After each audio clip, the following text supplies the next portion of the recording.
Howdy y'all, it's Cody from The Keeper's Nerd. How you doing? So last night I was invited by a friend to go see, quite frankly, the best movie of the year. I think Oppenheimer and it could compete a little bit, but I don't know. This is interesting because I was emotionally impacted in this film and I was not expecting to be.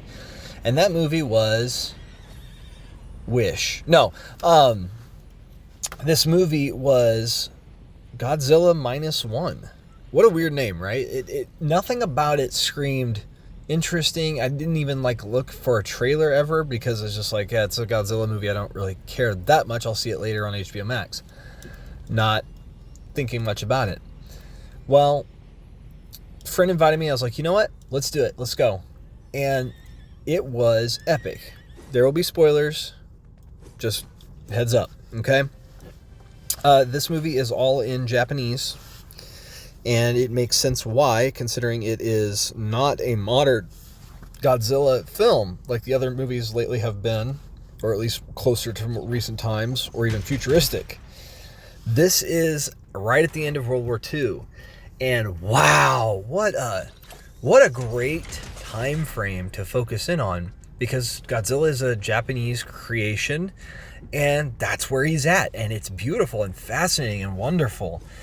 We focus down in, and this is what was interesting, because normally, I agree with so many other people that are saying this, normally you don't care a whole lot about the people in Godzilla movies. You just kind of go, they're here. This movie made you care about the people, and because you cared about the people, you cared about Godzilla and what he was doing to the people. It made it so much bigger. So we set up the whole story with guy that lands at a small base, Oda, I believe, and he's a kamikaze pilot, and he's down for repairs, and the mechanic quickly realized he's there because he's scared and he doesn't want to go through with it. And while they're dealing with that, at night, Godzilla, in a very small version, attacks. And he's too scared to get into his plane, and because he gets into it but doesn't fire because he's afraid he's just going to get killed by Godzilla. And, then Godzilla wipes out the entire base other than him and one other guy. He wakes up in the morning after he gets knocked out, and it's just them. And so he makes it home, and a person that recognizes him from his hometown realizes that he was a kamikaze pilot and he didn't go through with his mission and he's a coward. So very big label very quickly. And his family's gone, and he's dealing with the survivor's guilt throughout the film of he still has a war to fight. That's kind of the big line of the film for him, that my war isn't over. That's the line, that he still is in it. And it's beautiful.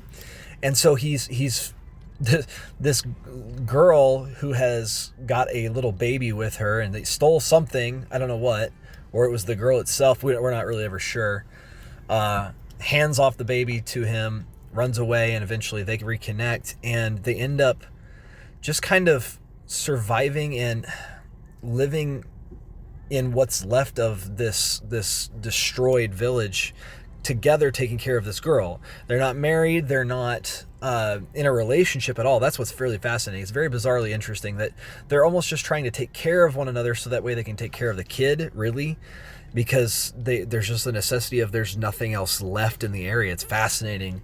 And so you care because it kind of fast forwards a year or two as it goes throughout this, and they barely are surviving, and finally he gets a job that pays really, really well, but it's very dangerous, and he's actually clearing out mines from around Japan with this small group of fishermen on boats, and also a guy that they call throughout the movie Doc. And he's very, very smart. You can kind of get the hints of, but then you get it later. And so they're clearing mines, and eventually they're called out to where a warship was destroyed, because most of the stuff's being decommissioned. So that way Russia doesn't get upset about Japan having armament still. And that's what's fascinating. It's just dealing with the facts of how do you survive after war, man. It's cool. Just a beautiful story there. And then, the guy and the girl trying to raise this little girl, not even in a relationship together. It's really fascinating because at one point they're sitting down, him and his friends from the fishing boat, and they go, "Why haven't you married that girl?" And he goes, "Because my war isn't over." and it just hits home because everything's still intense. And then they realize that they're out there when they discover the warship, because Doc actually got orders to go out there, that they're actually the bait to slow down whatever's coming, because something has been attacking stuff in the water. And then lo and behold, the guy fesses up like, no, I saw this thing on an island years ago at the end of the war. Oh man, it's so good. And they fight with Godzilla by dropping mines in him, and then watch him actually regenerate, and it's crazy. And eventually a warship shows up to fight Godzilla and does some pretty serious, it looks like, damage to him. And then Godzilla like falls off the ship. You're like, oh, Godzilla's like dying right now, or so, like super injured at least. And then all of a sudden out of the water you see his atomic breath blast just rip through it up through the sky. I mean, it was awesome. And then later on, after they're recovering from this, and he, you know, our main character is really messed up because, again, here's the thing he failed to stop. And it's crazy because Godzilla then goes up into one of their bigger cities and attacks, and our main character's not wife is over there, and he actually goes to get her, and they're running away. And it actually, I think there's a bit of the song, the Godzilla song by Blue Oyster Cult, that happens in that scene where picks up a bus, throws it back down, waits for the village center of town, pulls his high spinning tension wires down, picks up a subway train, right? This is kind of funny because I think there was a bus as well, and I love that. It was really cool. Godzilla looks pretty just slow and meandering as he's walking on land, which is fine because he's bigger at this point, and he's a massive thing. Because also the reason he's bigger is there's a small little scene where they show the nuke tests on Bikini Atoll help make him so much bigger because he absorbs the radiation. Really, really good detail, and they just hit it for like 3 or 4 seconds and then move on. Like, it's very, very short stuff. But he just destroys stuff, and tanks start firing at him in the town, and he atomic breaths, and it's a very almost mechanical thing with the his tail stuff. But then I found out this was actually a person in a suit, you know, an animatronic suit that they did, and honestly, it looks overall really good, really good. And it was interesting because you could kind of tell that there was some mechanical to it, but yet it was awesome all at the same time. And the breath is amazing. And our main character's not wife pushes him out of the way right as the blast hits, and it just looks like she's gone. And so dealing with the loss and the little girl crying, I mean, I was tearing up with some of the things that the little girl was experiencing. It was crazy. Yeah, quite the thing there.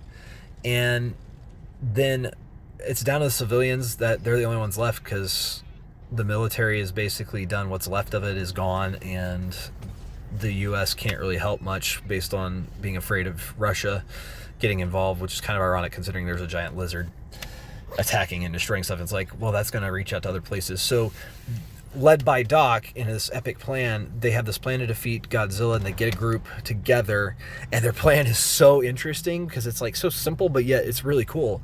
They're going to use, I think it's Freon bubbles, to make him drop in the water to like crazy amounts of pressure, and then if need be use this company that makes airbags to raise him back up to the surface rapidly to compress him down at the bottom and then decompress him at the top. And it's the most awesome epic scenes where there's a whole other character from the fishing boat that is left out of it, and he actually shows up to help them with tugboats to give them enough power to actually pull Godzilla back up when he resists it. But they do drop him down, they bring him back up because he uses atomic breath on one of their destroyers that they were given, and it was a decoy that they used on purpose to lure out the atomic breath so they wouldn't get hit with it. It was like, it makes sense. And then they thought it wouldn't recharge that fast, and right as they get him back up on surface, as he's decompressed, you can see very visible, terrible damage on him. He's about ready to fire atomic breath. Well, our main character throughout this reconnects on purpose with the one of the mechanic that survived from the island, the original thing, and wants him to help get a plane back ready to go to be used to destroy Godzilla. To just he tells everybody that he's going to use it just to get Godzilla into place for the plan. And That also, side note, that was the one thing in the movie that was confusing. And a movie's good, like really good, when the only thing that's really confusing is the fact that Godzilla is standing up out of water right before they take him down into a trench that's over 1,500 meters deep. And he's standing up in a place where they immediately then drop him down into the water. They're like, there's nothing to stand on. And me and my friend were just joking around about it. He must have been paddling underwater, like he said that to me. I was like, it's funny because it really couldn't work because of how small his legs are as far as power wise in that way to paddle, to get that much of his body up out of the water. It's just a funny little thing because but that tells you how good this movie is when that's the thing that might be an issue and it's such a minor thing. Anyway, the main guy, he's going to go on a kamikaze attack and hit Godzilla right in the mouth and blow him up, because they saw from the landmines that if you could get it inside of Godzilla, you could actually hurt him, and enough damage could actually possibly kill him. And he does, but as he does so, he actually ejects with an ejection mechanism that's in these home defense planes that they were installed with, or at least the mechanic may have installed, I don't know. Really cool. Like, it was really neat. And because everybody thought, oh, once they saw him and they realized what he was going to do, that he was actually going to kamikaze. That's what they thought. And it was a good nail biter thing. All while that's happening, the lady's been taking care of the little girl that they found for him, gets a telegram. And I leaned over to my friend. I was like, I bet that telegram was saying, actually, your not wife is alive, and she just had memory loss. Sure enough, it was. It was really cool. And they got to reconnect and actually become, I think, a family. Like, I think, kind of hinted that they're going to get married and actually start this, family relationship, and, beyond what it was of just trying to survive past war. Wow. What a fascinating story there. And then the plane hits Godzilla in the head because he's already messed up and he's getting ready to use atomic breath, blows his head up, and Godzilla like falls apart and crumbles. Like, it was crazy. And just all of this, from what I understand, is practical effects for the most part. And here's where it also got just bizarre. This movie was made for $15 million, and overall, like, it looks amazing. Like, it does really, really well, and I'm so good. It takes something special to do stuff, and honestly, practical effects are just, when done right, are better, because they're there, right? And miniature models and things like that, that's what we're using in this film. So cool. I wonder how much CGI was used for, like, the atomic breath. Obviously, like, a laser shooting out from him, that's got to be like some CGI or stuff, right? But how much was CGI, and where was it at in this? Really cool. Really cool. So they destroy Godzilla, and as the movie ends, there's two, like, hints that this isn't necessarily over, but it's a conclusionary point. And side note, favorite character, Doc. So fun, because he's just like, oh yeah, I'm a genius, I do things.